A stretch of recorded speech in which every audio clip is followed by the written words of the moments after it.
Hi! When you want to share your designs with someone, the snapshots, renders, and presentation features are great tools. Let's start with taking a look at snapshots. Snapshots live in the Snapshots tab and are recordings of the control signals currently fed to the stage. We have two types of snapshots in Capture: still snapshots and movie snapshots. In order to play back a snapshot, simply press the play button next to the snapshot. If you want to stop playback of a snapshot, press the same button again, as it has turned into a stop button.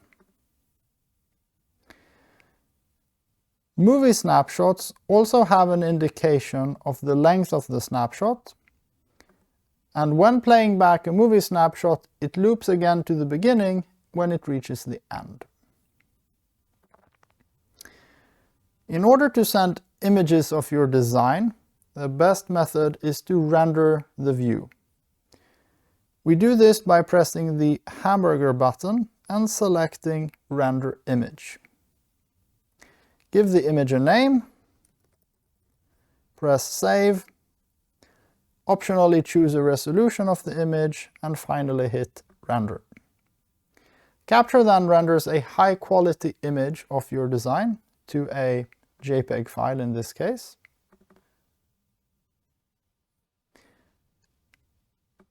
You can also render movie snapshots into movie files, that is MP4 files. The process is slightly different, as you need to go to the Snapshots tab, right-click on the snapshot you wish to render, and select Render Movie. Let's give it a file name. Let's call this render2. It will be an MP4 file since it's a video. Now, in order to make this a little bit quicker for you, I'm going to select a pretty low resolution and start the render process. You can always interrupt the render at any point and get an MP4 video file up to the point where you interrupted the render. So it's only 5% done so far, so I'm going to press cancel. Now I have an MP4 file on my desktop with the render. Well, it's only about a second long at this point. But of course, if I let the render finish, it will be the full length of the movie snapshot. So we've taken a look at how to render images and how to render videos, but there is also something that we call presentations.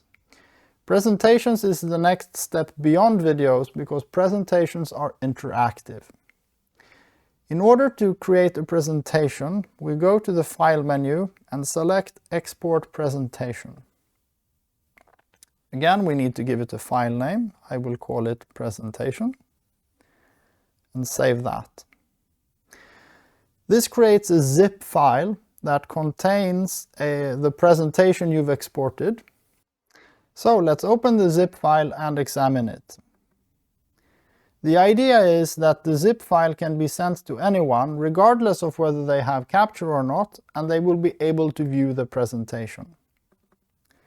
Inside the zip file are three files. There is one viewer for Windows, one viewer for Mac OS, and the design itself.